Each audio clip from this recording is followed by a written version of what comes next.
बस में चढ़ते ही मेरे पास आकर केबिन में बैठ जाया करते थे। लेकिन अब पिछले कुछ दिनों से मास्टर जी का उस बस में आना जाना नहीं हो रहा था। यानी कि वो जिस जगह से हमेशा उस बस के अंदर चढ़ते थे, अब मुझे उस जगह पर वो पिछले कुछ दिनों से खड़े हुए दिखाई नहीं दे रहे थे। लगभग 10 से 12 दिन तक वो गायब रहे थे। लेकिन फिर एक दिन अचानक से ही वो हमेशा की तरह बस में आकर बैठ गए थे। लेकिन जैसे ही वो उस दिन बस में आकर बैठे तो मैंने उनसे पूछा कि अरे मास्टर जी, इतने दिन कहाँ गायब हो गए थे? तो उन्होंने मुझे बताया कि अरे आज से 10 से 12 दिन पहले जब मैं हमेशा की तरह ही तुम्हारे साथ इस बस में आ रहा था, तो उस दिन मेरे साथ मेरे छोटे वाले भाई की बहू भी थी, जिसकी अभी अभी कुछ टाइम पहले ही डिलीवरी हुई थी। लेकिन उसका जो बच्चा था वो थोड़ा बीमार हो गया था। इसी वजह से मैं उसको और उसके बच्चे को शहर में डॉक्टर को दिखाने के लिए अपने साथ लेकर आया था। उस दिन वो पीछे की तरफ बैठी हुई थी और मैं यहाँ तुम्हारे साथ हमेशा की तरह ही आगे केबिन में बैठा हुआ था। लेकिन फिर उस दिन शाम को घर पर जाते ही पता नहीं उस बच्चे को क्या हुआ जिससे उसकी मौत हो गई। और उस बच्चे के मरने की वजह से घर में थोड़ा मातम पसरा हुआ था, जिसके कारण मैंने कुछ दिनों के लिए स्कूल से छुट्टी ले ली थी। अब जैसे ही मास्टर जी ने ये बात कही तो मुझे वो काले कपड़ों वाली औरत याद आती है जो कि हर बार ही मेरी बस में आकर बैठती थी। लेकिन जिस दिन से मास्टर जी का आना गायब हुआ था, यानी कि जिस दिन मास्टर जी के छोटे भाई की बहू का वो बच्चा मरा था, उस दिन के बाद से वो काले कपड़ों वाली औरत भी बस के अंदर नहीं बैठी थी। यानी कि उसको भी अब बस में बैठे हुए लगभग 10 से 12 दिन का टाइम हो गया था। अब धीरे धीरे ऐसे ही और भी ज्यादा वक्त गुजर जाता है और एक बार फिर से वो औरत मुझे एक जगह पर खड़ी हुई दिखाई देती है। अब क्योंकि हमारा काम तो बस में सवारियों को बैठाना और उनसे किराया लेना था, इसी वजह से मैं उसको सिर्फ एक सवारी समझकर ही बस में बैठा रहा था। लेकिन उस वक्त ना ही तो मुझे ये पता था और ना ही मेरे साथ जो कंडक्टर था उसको ये पता था कि हम किसी सवारी को नहीं बल्कि एक बहुत ही भयानक बला को हमारे साथ हर रोज बैठा लेते हैं। हालांकि अब वो पहले की तरह हर रोज हमें कहीं पर खड़ी हुई दिखाई नहीं देती थी, लेकिन फिर भी जब भी वो मुझे दिखाई देती थी तो मैं अपनी बस को उसके सामने रोक लेता था। लेकिन फिर मैंने धीरे धीरे ये चीज नोटिस की कि वो जो औरत है जो मुझे हमेशा अलग अलग गांवों की अलग अलग जगहों पर खड़ी हुई दिखाई देती है, वो हर बार ही मुझे एक ऐसी जगह पर खड़ी हुई दिखाई देती थी जो जगह या तो उस गांव का जो अस्पताल था उसके पास रहती थी, या फिर वो किसी ऐसे घर के बाहर खड़ी रहती थी जिस घर में अभी कुछ टाइम पहले ही एक छोटा बच्चा जन्म लिया हो। और हर बार जब वो बस में बैठती थी तो हमारी उस बस में पहले से ही कोई एक साधारण सी औरत रहती थी जिसकी गोद में बच्चा रहता था, और इत्तेफाक से उस औरत की जो बगल वाली सीट रहती थी वो हमेशा खाली ही रहती थी, जिसके ऊपर आकर वो काले कपड़ों वाली औरत बैठ जाती थी। लेकिन अभी जो सारी चीजों के तार थे वो मेरे दिमाग में जुड़ नहीं पा रहे थे, यानी कि मैं उन चीजों को ठीक तरीके से समझ नहीं पा रहा था। लेकिन फिर एक दिन ऐसे ही जब 15 से 20 दिन गुजर जाने के बाद वो औरत मुझे फिर से एक जगह पर खड़ी हुई दिखाई देती है।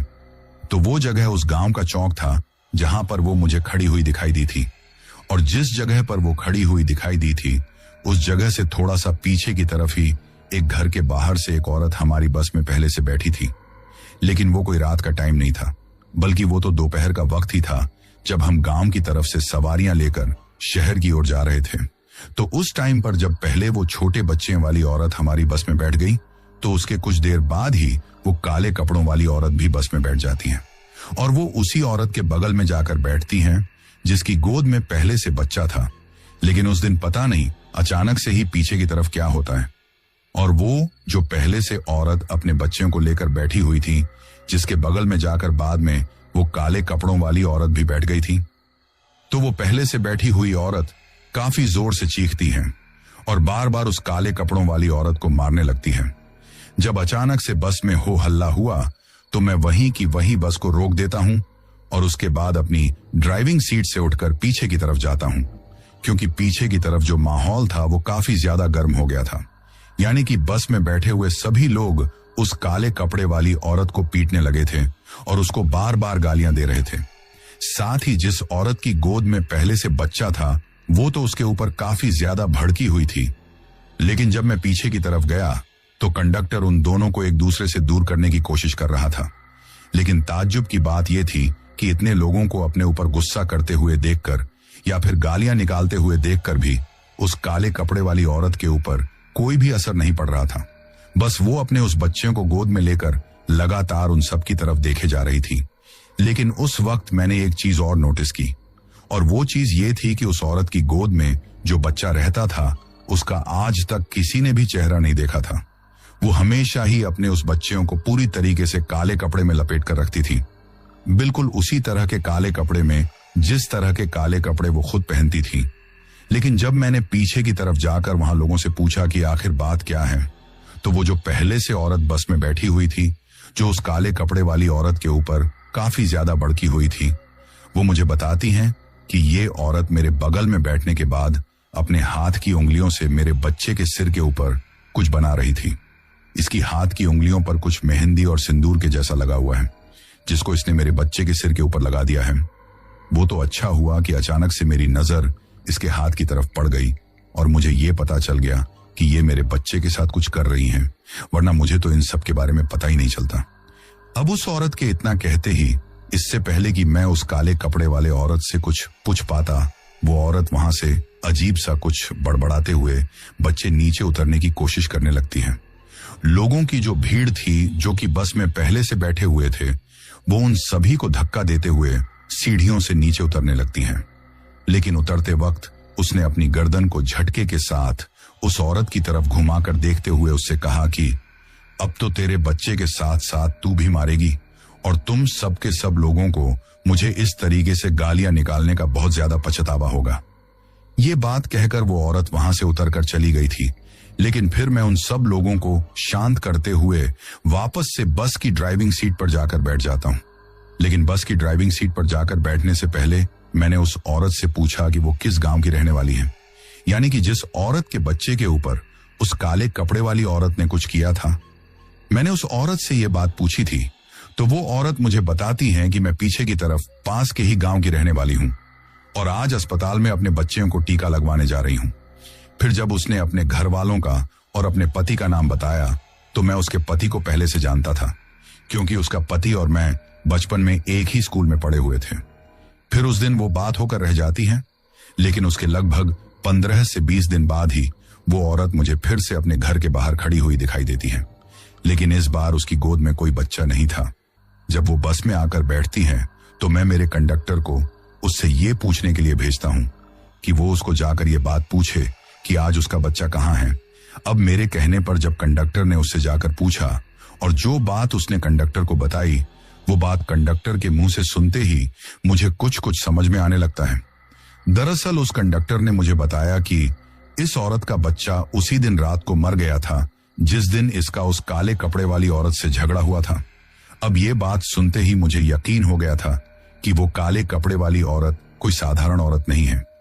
बल्कि उसके पीछे कुछ ना कुछ राज जरूर छिपा हुआ है, जिसके बारे में उस वक्त तक मुझे पता नहीं चला था। लेकिन फिर धीरे धीरे मुझे ये बात पता चली कि आज तक वो काले कपड़ों वाली औरत जिस भी औरत के बगल में जाकर बैठी थी, जिसकी गोद में पहले से उसका बच्चा था, उन सभी की सभी औरतों के बच्चे मर चुके हैं और वो उसी दिन मर गए थे जिस दिन वो औरत उनके बगल में जाकर बैठी थी। अब धीरे धीरे अगल बगल के गांवों में ये बात फैल गई थी कि आसपास के इलाके में एक डायन घूम रही है, जो कि काले कपड़ों में एक साधारण औरत की तरह दिखाई देती है, और जो कोई भी औरत अपने बच्चों को लेकर उसके बगल में बैठ जाती है या फिर वो उसके बगल में आकर बैठ जाती है, तो फिर उसके बच्चों को मरने से कोई नहीं रोक सकता, क्योंकि गांव वालों का ऐसा मानना था कि उस औरत के पास कोई ना कोई ऐसा काला जादू या फिर तंत्र विद्या है जिसके द्वारा वो उन बच्चों को मार रही है। जब उस औरत का सभी गांवों में इस तरीके से आतंक फैल गया था, तो कोई भी औरत अपने बच्चों को लेकर मेरी बस में बैठने की गलती नहीं करती थी, जिसकी वजह से अब शायद वो काले कपड़ों वाली औरत भी मेरी बस में आकर नहीं बैठती थी। लेकिन अब उन सब चीजों को हुए लगभग 3 से 4 महीने का वक्त बीत चुका था और मैं बड़े ही आराम से अपनी बस को लेकर शहर की तरफ जाता था और वहां से सवारियों को लेकर वापस से गांव की तरफ लौट आता था। एक बार ऐसे ही जब मैं और मेरा कंडक्टर अपनी बस को लेकर शहर के एक बस स्टॉप पर सवारियों के आने का इंतजार कर रहे थे, तो उस दिन हम लोगों को बस में एक भी सवारी नहीं मिल रही थी, क्योंकि उस दिन दोपहर के वक्त से ही काफी तेज बारिश आ रही थी। जब हम लोग गांव से शहर की तरफ बस को लेकर आए थे, उस टाइम पर भी बस में मुश्किल से 10 से 12 सवारियां ही बैठी हुई थी। लेकिन अब तो उस बस स्टॉप पर खड़े हुए हम लोगों को शाम हो गई थी, लेकिन